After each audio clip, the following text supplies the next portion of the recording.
జై శ్రీరామ్, అందరికీ నమస్కారం. వెల్కమ్ టు న్యూస్ అఖండ. నేను మీ కస్తూరి శ్రీధర్. అన్నలారా, అక్కలారా, ఇలారా, ఈ న్యూస్ మాత్రం మిస్ అయినారంటే ఇంకా మీరు ఎంత సంతోషాన్ని మిస్ అవుతారో ఈ రోటికి. ఇంక నేను మాటలు అయితే చెప్పలేను. సూపర్ సూపర్ సూపర్ న్యూస్, ఇంత మించి మాటే లేదు. న్యూస్ చూడండి. నేను చెప్పింది తప్పు అయితే అప్పుడు అడగండి నన్ను కామెంట్ బాక్స్లోకి వచ్చి. సంజయ్ దత్ ప్రముఖ హిందీ సినిమా నటుడు. ఇతని తల్లిదండ్రులు సునీల్ దత్, నర్గిస్ దత్ ఇద్దరు కూడా సుప్రసిద్ధ నటులే. అయితే 1980లలో ఈ బాలీవుడ్ నటులకు ఒక జబ్బు ఒకటి ఉన్నది, ఏదో ఒక తెగులు మాదిర. అదే మాఫియా డాన్ అనేటువంటి మన దేశ వ్యతిరేకి, హిందూ వ్యతిరేకమైనటువంటి దావుద్ ఇబ్రహీంతో స్నేహం చేయడం. అర్థమైందా? సంజయ్ దత్కు కూడా అప్పట్లో దావుద్ ఇబ్రహీంతో సంబంధాలు ఉంటా ఉన్నాయి. అంటే ఈయన కూడా ఆ వైరస్ కొంతవరకు సోకింది. అయితే కొన్ని విషయాలలో సంజయ్ దత్ దావుద్ ఇబ్రహీంకు సహకరించాడని చెప్పేసి కోర్టు సంజయ్ దత్కు 5 ఏళ్ల శిక్షను కూడా వేసింది. శిక్షణ పూర్తి చేసుకున్న తర్వాత సంజయ్ దత్తులో చెప్పుకోదగ్గ మార్పు అయితే వచ్చింది. ఎందుకంటే ఆ బాధలు అనేటివి ఎట్టుంటాయో తెలిసి ఉంటాయి. ఆయన చేసిన తప్పు జైల్లో కూర్చొని 5 ఏళ్ల పాటు ఆయన ఏం తప్పు చేశాడని చెప్పేసి ఆయన దాన్ని ఒకసారి రివ్యూ చేసుకుని ఉంటాడు. తన తప్పు తను తెలుసుకుని ఉంటాడు. ఆయనలో మార్పు అనేది వచ్చి ఉంటుంది. ఈ సంజయ్ దత్ అంతకుముందు డ్రగ్స్ను వినియోగిస్తా అల్లరి చిల్లరగా తిరుగుతూ ఉన్నాడు. కానీ జైలు శిక్ష పడిన తర్వాత నుంచి పూర్తిగా మారిపోయినాడు. డ్రగ్స్ అలవాటు అనేది పూర్తిగా బంద్ చేసినాడు. చాలా మంచిది, చాలా సంతోషం. ఇక ఈ దావుద్ గ్యాంగులతో సంబంధాలను కూడా పూర్తిగా కట్ చేసుకున్నాడు. ఆ తర్వాత నుంచి తన సినిమా ప్రపంచంలో మునిగిపోయినాడు. అంటే ఎట్లా, ఇంతకుముందు ఈ దరిద్రులు అందరితో కలిసి తిరుగుతూ ఉన్నాడు కదా, వాళ్ళందరితో కలిసి తిరగడం మానేసినాడు, ఈ డ్రగ్స్ వాడడం మానేసినాడు. అదేవిధంగా చాలా షోల్లో డ్రగ్స్ వాడదని చెప్పేసి ప్రతి ఒక్కరికి విజ్ఞప్తి చేసినాడు. ఎందుకు నాయన, అది వాడితే చెడిపోతారు, అది చాలా ప్రమాదం, డ్రగ్స్ ఎవరు కూడా వాడొద్దని చెప్పేసి. ఇప్పుడు సంజయ్ దత్ ఎలా మారిపోయినాడంటే రాముడు మంచి బాళ్ళు అన్నట్టుగా ఆ విధంగా నడుచుకుంటున్నాడు. ఓకేనా? ఇంతవరకు ఒక స్టెప్. ఇక ఉన్నది అసలు వార్త అనేది భాగ్యేశ్వర్ ధామ్ బాబా. ఈయన గురించి నాకు తెలిసి మీ అందరికి తెలిసే ఉంటుంది. ఈయన ఒక ప్రముఖ ప్రవచనకారుడు. సూటిగా చెప్పాలంటే ఆధ్యాత్మిక నాయకుడు. ఉత్తరాదిలో భాగ్యేశ్వర్ ధామ్ బాబాకు గొప్ప పేరున్నది. అంతేకాదు కోట్ల సంఖ్యలో భక్తులు కూడా ఉన్నారు. మన తెలుగు రాష్ట్రాల్లో ఇప్పుడు ఈ ప్రవచనకర్త ఉన్నారు మనకు, ఎవరు, చాగంటి కోటేశ్వరరావు అని చెప్పేసి, గరికపాటి నరసింహారావు గారు, వీళ్ళందరూ ఉన్నారు. వీళ్ళు ఎలాగైతే ప్రవచనాలు చెబుతారో అదే విధంగా చెప్పాలంటే అంతకు మించి ఈ భాగ్యేశ్వర్ ధామ్ బాబా కూడా ప్రవచనాలు అయితే చెబుతూ ఉంటారు.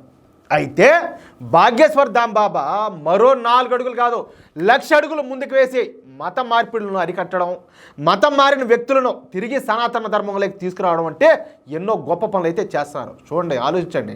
అయితే ఎప్పుడైతే బంగ్లాదేశ్లో హిందువులపైన అకారణంగా, అన్యాయంగా, దారుణంగా ఈ బంగ్లాదేశ్ జాంబిగాళ్ళు దాడులు చేయడం స్టార్ట్ చేశారో అప్పటి నుంచి ఈ భాగ్యేశ్వర్ ధామ్ బాబా ప్రతి రాష్ట్రంలో కూడా హిందూ యూనిటీ యాత్ర, అర్థమవుతుందా, అంటే హిందూ ఏకతా యాత్ర లాగనమాట, ఈ యాత్రలను అయితే ప్రారంభించారు.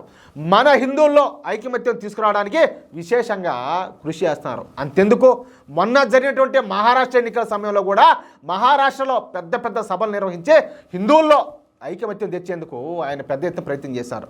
అందులో సక్సెస్ కూడా అయినారు.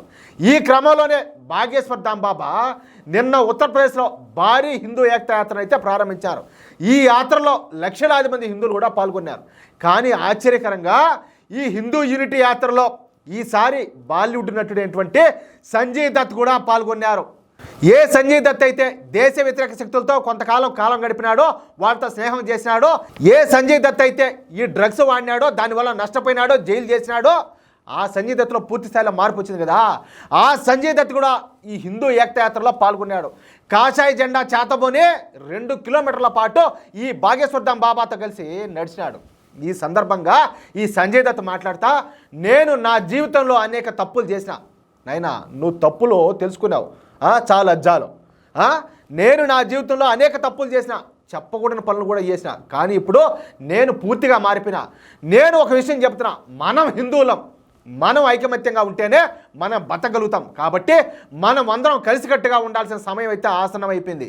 ఈ విషయంలో చొరవ చూపిస్తున్నటువంటి భాగ్యేశ్వర్ ధామ్ బాబా గారికి నేను పూర్తిగా సహాయ సహకారాలు అయితే అందిస్తా. నా జీవితం ఇక పైన హిందూ జాతిని ఏకం చేసేందుకు వీళ్ళందరినీ కూడా కలిపి ఉంచేందుకు నేను ప్రయత్నం చేస్తానంటూ సంజయ్ దత్ గారు సంచలనమైన అద్భుతమైన విశేషమైన వ్యాఖ్యలు అయితే చేశారు. ఒక్క సంజయ్ దత్ మాత్రమే కాకుండా బాగేశ్వర్ దాంబాబా నిర్వహించినటువంటి ఈ హిందూ యాత్రలో విశ్వవిఖ్యాత రెజ్లర్ అయినటువంటి గ్రేట్ ఖలీ కూడా పాల్గొనడం ఇక్కడ విశేషం. అర్థమైందా? ఈ విధంగా ప్రతి ఒక్క హిందువులో కూడా మార్పు వస్తుంది. నాలో వచ్చింది, మీలో వచ్చింది, ప్రతి ఒక్కరిలో కూడా ఈ విధంగా మార్పు రావాలా. కులాలను, వర్గాలను, వర్ణాలను వీటిలన్నింటినీ కాదని వీటిలన్నిటికంటే అతీతమైన మహోన్నతమైన సనాతన ధర్మమే మనకు గొప్పదని తెలుసుకొని మనమందరం కూడా ఒకటి అవ్వాల్సిన అవసరం ఉన్నది. లేకపోతే మనకు భవిష్యత్తు ఉండదు, బతుకు ఉండదు. దాంట్లో మాత్రం డౌట్లే. ఓకేనా? మీకు ఈ న్యూస్ నచ్చితే, అదేవిధంగా నేను చెప్పింది కరెక్ట్ అని చెప్పి మీరు భావిస్తే ఈ న్యూస్ నలుగురికి షేర్ చేయండి. అలాగే తప్పనిసరిగా ఈ వీడియోకి సంబంధించి ప్రతి ఒక్క హిందూ బంధువు కూడా మీ యొక్క అమూల్యమైన అభిప్రాయాలను కామెంట్ రూపంలో తెలియజేయండి మిత్రులారా. ప్లీజ్, జై శ్రీరామ్.